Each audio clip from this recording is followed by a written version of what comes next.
What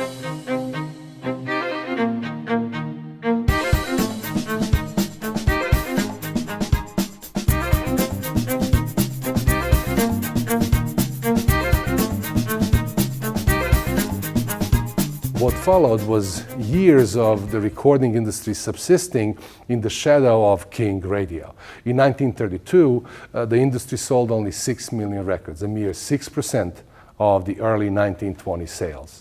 The introduction of the jukeboxes into American bars, diners, and restaurants helped the situation considerably, though. By the mid-1930s, 120,000 jukeboxes were in use, and as their number grew, so did the record sales. Eventually, this new market accounted for a third of the records sold in the United States. Swing music and its greatly popular big bands led by new music stars like Benny Goodman, Glenn Miller, Tommy Dorsey also appeared in the 30s and pulled the recording industry further up.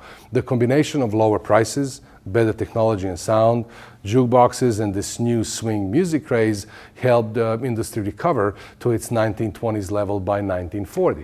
And in 1941, it exceeds it by selling 130 million records that year. By this time, radio has slowly established the practice of playing records on air, which, by the way, didn't go over well with the musicians' unions and the record companies alike. The record companies saw it as radio freeloading on their product and destroying their market. Who will buy the records if they are played on the radio for free was the reasoning. And the musicians saw playing the records on air as replacing them and losing their radio jobs. The record companies printed not for broadcast and for home use only labels on their records and sued radio stations for the unauthorized use of their products. Musicians' Union went on strike, and for 2 years, from 1942 to 1944, all the union musicians were prohibited by their own union from participating in any and all recording sessions. But at the end, in spite of all the resistance, radio prevailed in courts and otherwise, and continued using recording music for its broadcast to this very day. It took newcomers onto the recording industry scene, like Capitol, founded in 1941, and the myriad of indie labels across the country at this time, to see radio as an ally and not a foe, and to start realizing the radio's potential for promoting records and record sales. While the mainstream record companies were fighting radio against using their records, Capitol started sending free promotional copies of their records to the stations across the country, and thus instituted a promotional method used in the industry to this very day. Indie labels followed suit and started supplying smaller radio stations across the country that couldn't afford to buy many records with their records for free to play on the air. And what was on all these records? Music not in the mainstream at the time. Country, rural, rhythm and blues, ethnic. See, the radio programming landscape thus unexpectedly widened greatly and introduced millions to new genres that will eventually grow and fuse and lead to the rock and roll revolution. Interestingly enough, this development came about at the tail end of another wave of non-mainstream music programming by the radio stations across the country. That time because of the publishers. Remember when we talked about the formation of BMI in one of our previous modules, a performing rights organization founded by the radio broadcasters in 1939? We mentioned that it was a reaction by the broadcasters to ASCAP's fees that the broadcasters deemed excessive. We also said that as a result, for the time being, radio stopped broadcasting music by ASCAP composers, which was mostly in the mainstream genres, and started programming non-mainstream music like country and rhythm and blues. Sounds familiar? Yes, exactly the same kind of music they were programming again in the early 1940s due to Capitol and the indie labels providing their records to them for free, while the mainstream labels were protesting and suing and the musicians' union was striking. This music was not performed or recorded by the union musicians, nor was it recorded for the major record companies who deemed it marginal, by the way. Plus, it was provided for free to the radio stations by the labels who produced it as a promotion. So the radio stations could not only play it on the air without worrying about the conflicts, but saved on their budgets as well. And thus, country, rhythm and blues, rural music, and other genres outside of the mainstream gain traction in the market, which, as we said, will eventually lead to rock and roll and its derivatives and their complete domination of the music industry. By the end of the World War II and the second part of the 1940s, the economy is booming again, and the recording industry starts booming with it. American 1947 record sales were triple than in 1940, at about 380 million units. New major players in the recording industry emerged, like MGM, started by the MGM Film Studios, Atlantic, and Mercury. Decca, a major British record company that competed on the American market since the 1930s, became American-owned as well. Indie labels' numbers grew, and their country music, rhythm and blues, and urban blues audiences multiplied. Billboard even started to publish charts for these genres, like their country music chart that traced the rise of the stars of the new honky-tonk infused country, who were at the time outside of the mainstream but crossing over more and more often. Those that we would today consider country music legends: Tex Williams, George Morgan, Ernest Tubb, Hank Williams, all had their songs on those early country charts.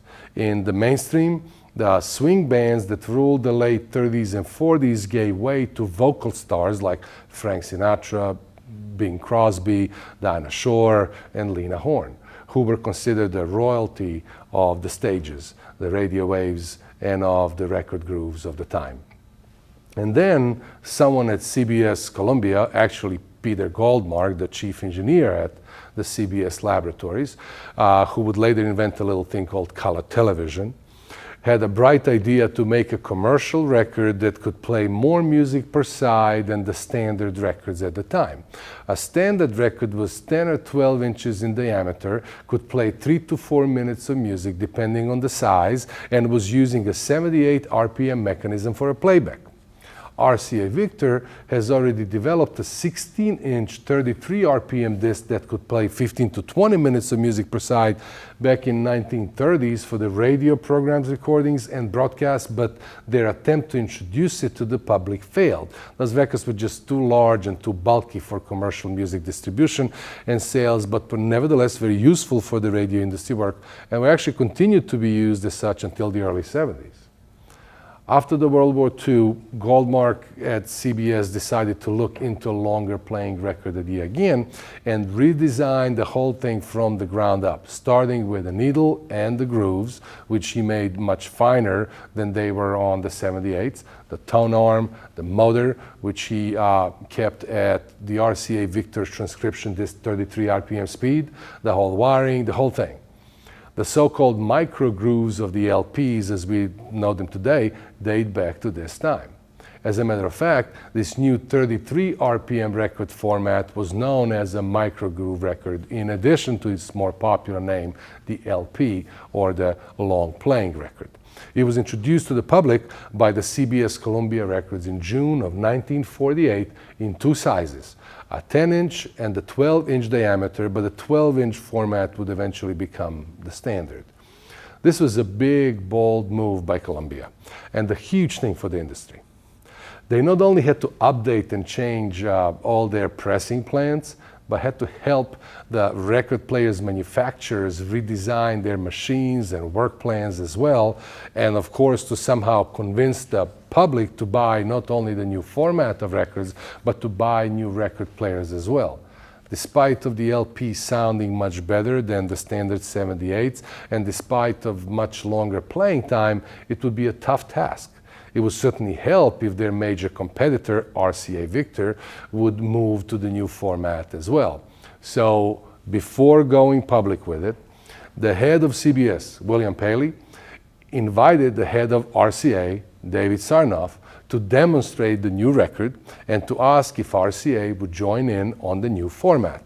Sarnoff refused and immediately ordered his engineers to start working on something new, anything just new that he can counter with. That new RCA Victor thing was a 7-inch 45 RPM record that had about the same playback time as standard 78s, 3 to 5 minutes, but was much lighter as it was made out of vinyl and not shellac, and much smaller and thus easier to handle. Plus, RCA designed new record changers for it, allowing for stacking and automatic play of these records on a record player. They introduced their new format less than a year after CBS introduced an LP in March of 1949, and it came to be known as the 45 because of its 45 RPM speed, or the single because it contained a single song on each side. Like Columbia, Victor had to modify all their pressing plans and help their record player manufacturers with redesigning their machines to make this new record player, as well as to convince the public to buy into this new format. Both Columbia and Victor also had to somehow convince other labels that their new formats are here to stay and that they should switch too. In the first few years, Columbia and Victor actually let other labels use their pressing plans in order to help with the acceptance of those LPs and single standards. By 1950, the record player manufacturers were offering machines that could play all three types of records, the LPs, the 45s, and the old 78s, consolidating the record players market by preventing the rejection of certain machines because of the customer's choice of the record format. That same year, both Columbia and Victor started issuing their records in each other's formats, making sure that neither one would be a clear winner in this war of the speeds, at least for the time being. Within 10 years of the introduction of the new record formats, the LPs accounted for 25% of the unit sales, but 58% of the income. And the 45s accounted for most of the rest, but 73% of the units sold, bringing in 41% of the total income, with the 78s virtually disappearing at 2% unit sales and 1% of the industry's income. The last 78 release in the United States was produced in 1959, and the LPs and 45s were the two formats that ruled the market for decades to come. The 1950s was also a decade that the big three, Victor, Columbia, and Decca, became the big five, adding Capitol and Mercury to their ranks of major record labels. In addition, it is estimated that over 1,000 new indie labels entered the market by this time as well. Among them, many that contributed greatly to the industry and the recorded repertoire and are considered seminal today, like Elektra, Aristocrat, Chess, Sun, Monument, Island, Motown, and others. By the mid to late 1950s, led by the example of the MGM Film Company, which, as we mentioned earlier, already had a record label at the time, other film-related companies started opening their own record labels. 20th Century Fox Film Studios formed 20th Century Fox Records in 1958. Paramount Theaters started ABC Records in 1955 after it merged with American Broadcasting. And Warner Brothers founded Warner Brothers Records in 1958. Warner would soon become a major label itself and is the only one from this time that remains so until this very day. Given the size and the scope that the industry has reached at this point and the number of the major players in the recorded music business, one would expect to see some realignment and repositioning beginning to occur. With all that money and power at stake, the ground was bound to be shaken and boundaries moved. And indeed, what followed in the 1960s was some crucial entries, moves, and consolidations in the industry that will lead directly to today's lay of the land in the record business. Philips and Siemens, leading electronics manufacturers, merge, and attracted by the recording industry's growth, form a record label called Phonogram as one of their side businesses, which will, after a merger with Polydor record label, eventually become a record industry giant, Polygram Records.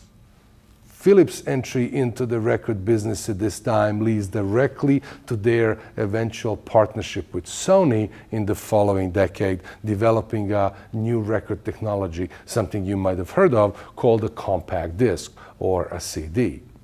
The world's first music CD was manufactured at the Philips factory in Germany and released by their Polygram label in 1982. And by the way, it was an album called The Visitors by the Swedish band ABBA. The development of CD, of course, would lead to the whole digital revolution in music and bring us straight to where we are today in the industry.